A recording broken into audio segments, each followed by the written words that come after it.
And welcome, students. We are now getting to our next concept here, which is we're going to talk about revolving door, that of input and output, or writing to the console.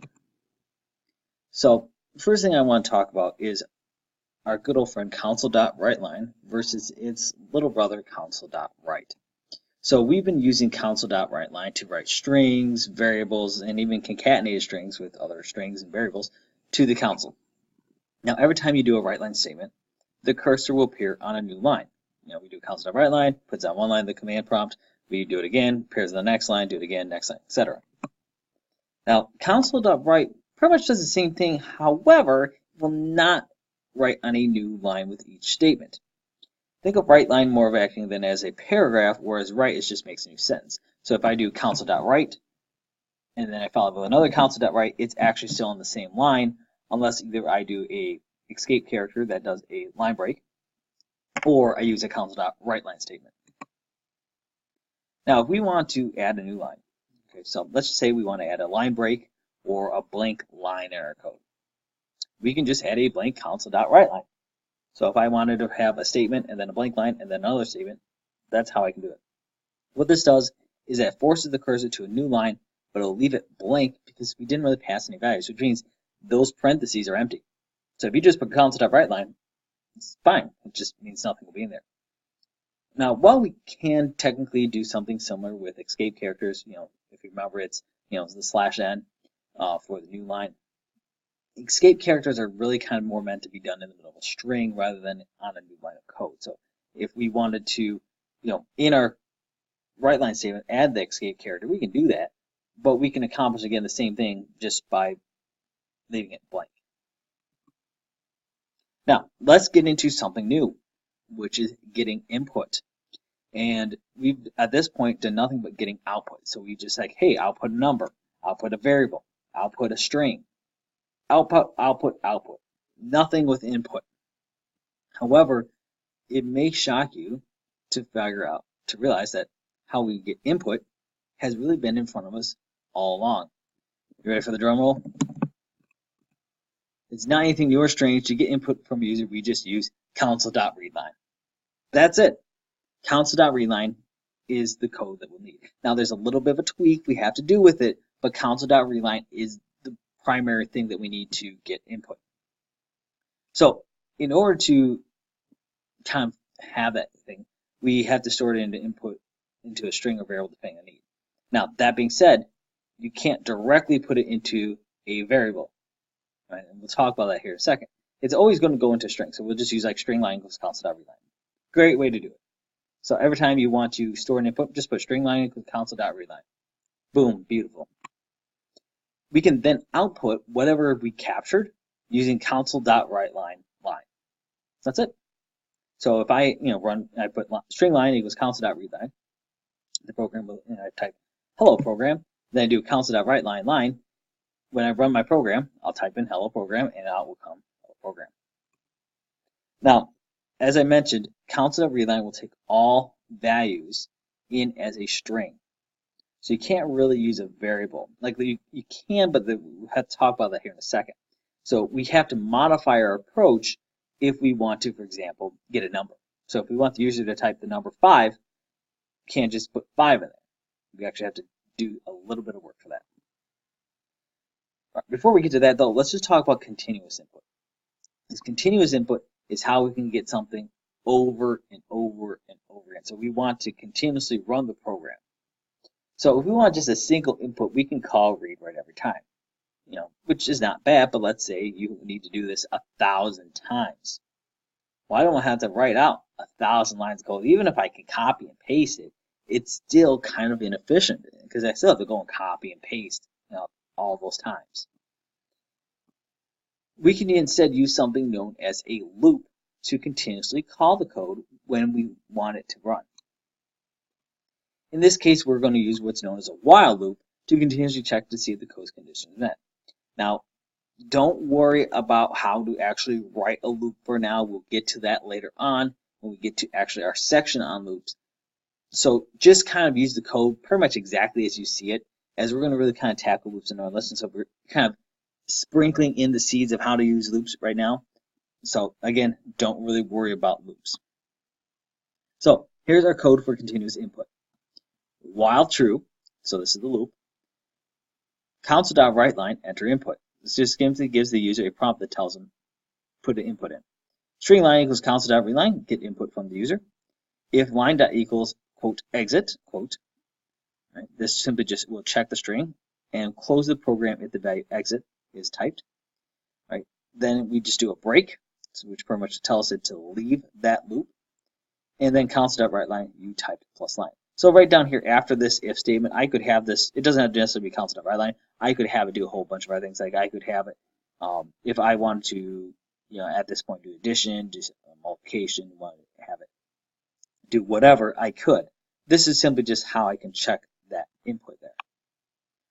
Now, the thing I've been alerting to is getting a numeric value. So let's say you want the user to pick two numbers and then add them. So like 2 and 3. If you just try using readline to get two numbers, we're just going to concatenate the string. So if I say, string line equals, console.readline, string line 2 equals console.readline. In the first time it goes through, the person enters 2. Second time the person enters 3. And you're like, console.WriteLine, line 1 plus line 2. Well, what you end up doing is you can end up concatenating them because remember line 1, line 2 are strings. So you'll end up not with 5, but you'll end up with what looks like, but is not 23. Instead, we have to first do known as parsing. So we have to parse the string to see if the input is a number. Parsing basically means to go character by character in a string and determine the kind of value the character is, whether it's a char, an int, double, etc. Now here's our code example for parsing an int. So here I have int value. This is the variable that stores the user input. Console.WriteLine, type an integer. String line equals console.readline, get input from user. If int.tryParse line comma out value, parse the string as an integer. Console.WriteLine value outputs number and value, else console.WriteLine the value is not an integer.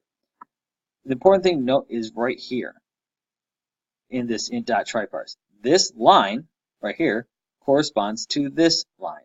So whatever you named this value of this string should be what goes right here. So if this was, let's say, line 2, and I wanted to parse line 2, then this should also say line 2. Similarly, if I had a int called number, and I want whatever was in the string to go into number, then here after out, I put number. Now, next thing to talk about is what's known as an empty string. The empty string has been mentioned already, even if we haven't talked directly about it. Now, every time we pass nothing for WriteLine, we aren't really passing nothing. Now, remember I talked about we can just use the blank WriteLine to act as a line break. Well, the truth of the matter is we're not really so much putting a line break as we're just putting an empty string. Right? It's a string with a length of 0. Believe it or not, you can have something have a length of 0. Now, because there is 0 characters in the string, it simply just returns as being empty. Now, is it actually empty? Well, there's still some memory and stuff like that gets allocated. But for all intents and purposes for what we're dealing with, it's pretty much just nothing. All right, so that's the nodes portion. So let's do some demoing here. All right, so let's go ahead, fire up a new project. And I'm going to call this input output demo. Let's go ahead and stick this over here.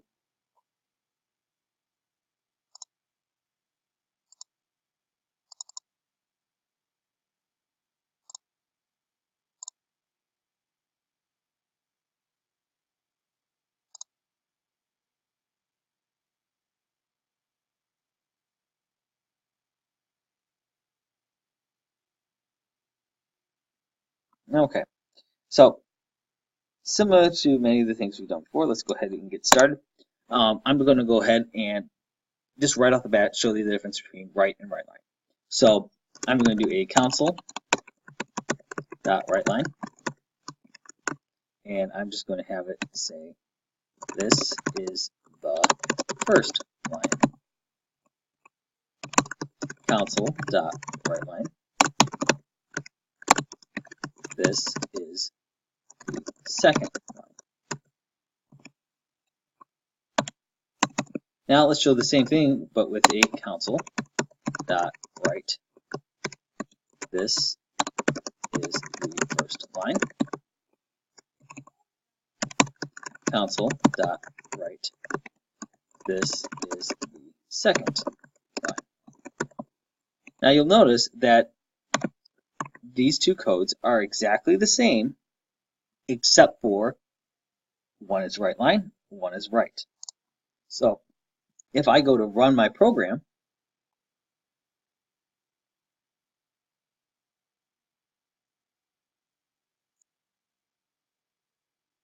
oh, and we forgot our read line.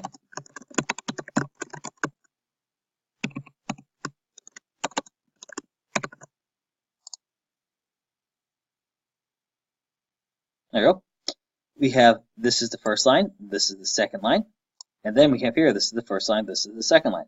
You will notice that this console.write line is on two different lines, whereas the writes are also on one line. Now, an interesting thing is, if I come in here, and let's say after this point in my code, I want to do another console.write line. Because I wanted to say, hey, let's just make it go ahead and go to the next line. So I'm just going to put in here just a quick thing. Another line. If I run this, you'll see that another line is at that point still here on the same line as console.write. And the reason for that is because console.write does not push the cursor down. Even if it's the last thing and the next thing is console.write line, console.write will never move the cursor. Now, if I wanted at this point for this to be on a new line, oh, I could just put in here the new line breaker.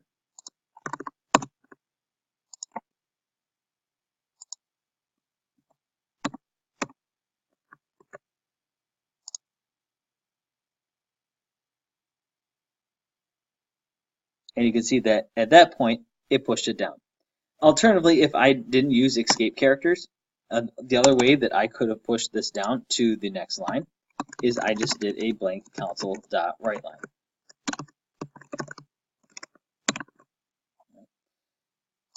So this will also accomplish the same thing without the use of escape characters. Maybe perhaps a little bit more code, but you can see it accomplishes the exact same thing. All right, next, let's look at how to do some continuous input and also how to parse a number. So what I'm actually going to do is I'm going to do 2 in 1. I'm going to show you how to do continuous input, but I'm going to make it so it's a continuous input of a number. So I'm going to go ahead and start first with my while loop. And if you recall from the notes, let me just jump over here so you can see. We just say while true. Okay, so while true, and inside of this loop, I want to have this code here. So console.write line, enter an input. Now, if I just say enter input, you can take enter anything. I'm going to have it say enter an integer. Next, I'm going to then have that input get stored into a string called line. So string line equals console.readline.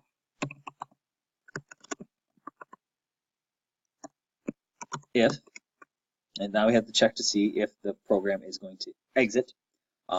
So what we do is we just say if line dot equals the word exit, line dot equals quote exit. And we could technically use other words, but we're just going to use exit for now.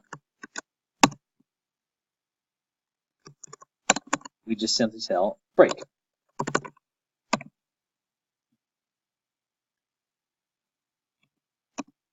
Else, we output this. So console.write line, and we just say quote you typed. Can't need that with the value 1. Okay, so there's my loop. Now again, if I wanted to do this so that way it is a number here, I'm going to need to create an int. So I can either put the int in here, or I can put it at the top. Now, because the int really is only being affected at this point, you could technically put in here. However, I'm going to put up here just so that it doesn't constantly get overwritten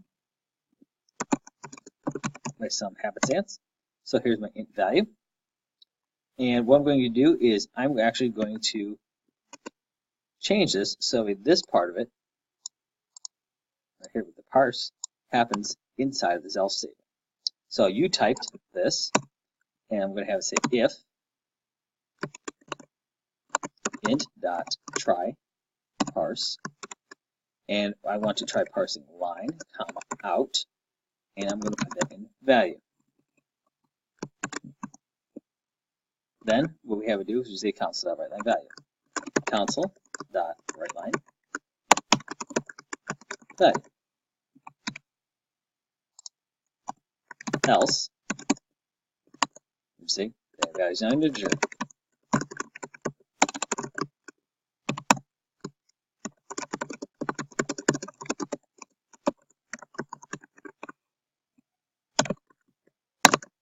Okay, so now we've written our program, and at this point we can run it. So I'm going to throw something else here. I'm just going to do a quick console.WriteLine, and I'll just say value times 2. All right, just to make it do a quick multiplication thing to show you that value is going to change. So let's run our program. So there's this is the first line, this is the second line, another line, enter an integer. Okay, so right here, enter an integer. So I'm going to start off by entering in the value 5. Right? Tells me you type 5, that's this right here. Then it outputs value 5. And it also outputted value times 2, which is 10. And then it said enter an integer. So it's back up here to the top of the program. So let's enter a double now. So let's put like 4.4. All right.